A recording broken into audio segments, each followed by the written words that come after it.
AI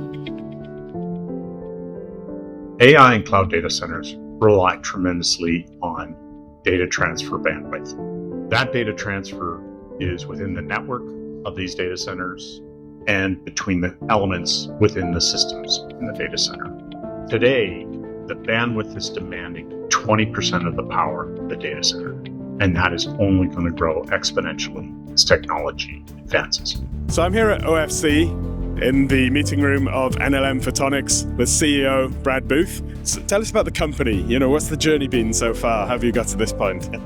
Well, great question, John. Thank you. I started as a CEO actually a year ago, officially today.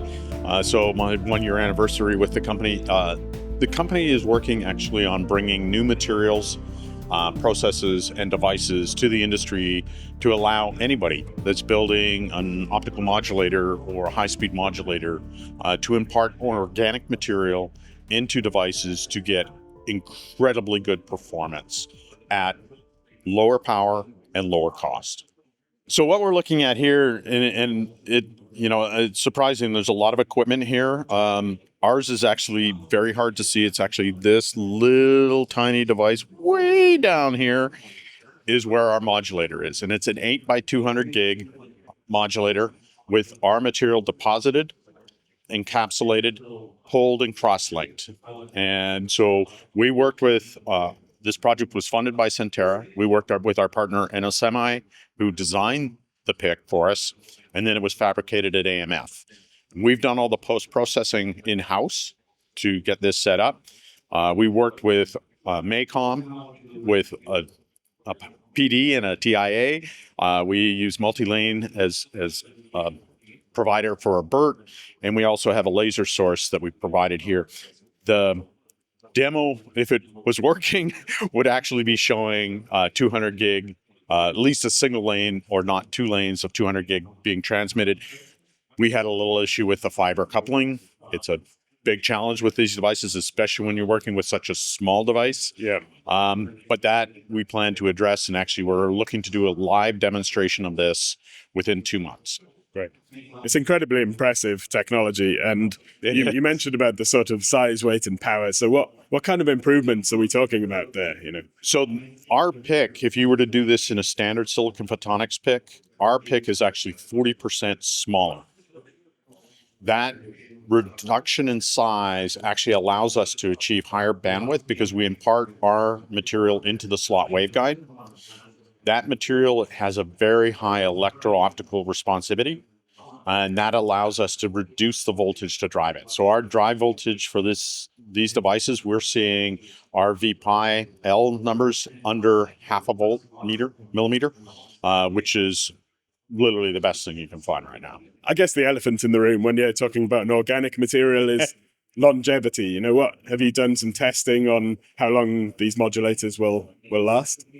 Well, obviously this one did not last very with the material. With the material, yeah. Actually, we've done there's been a lot of internal, first-party and third-party correlation of data. One of the things that we have noticed is that this material, when encapsulated, is actually very survivable. Think of it as being similar to an OLED TV. OLED, O being organic material.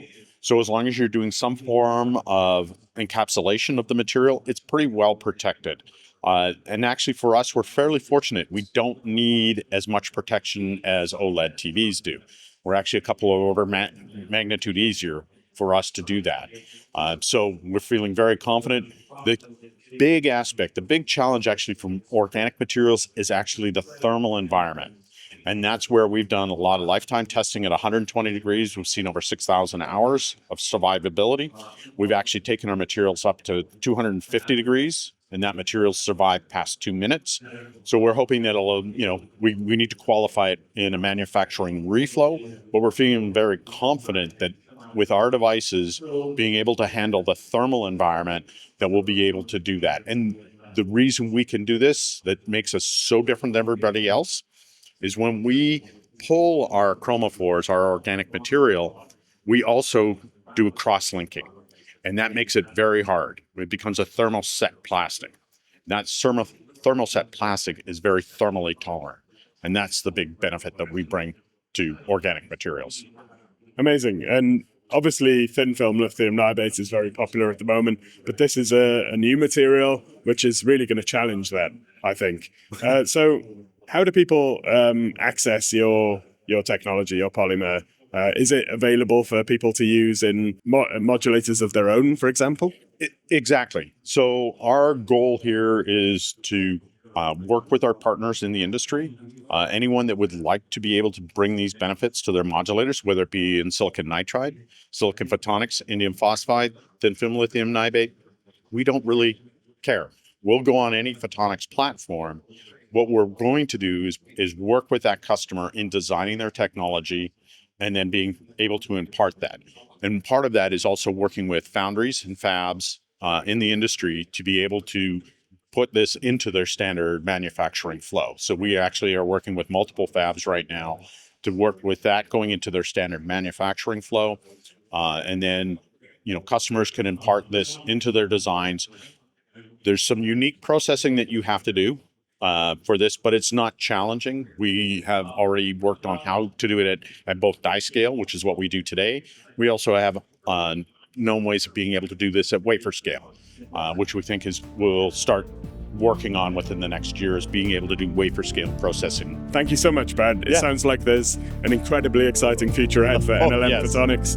I'll keep my eye out and let us know how it's going. Yes. Thank you, John. Thank you so much. You too. Cheers. Cheers.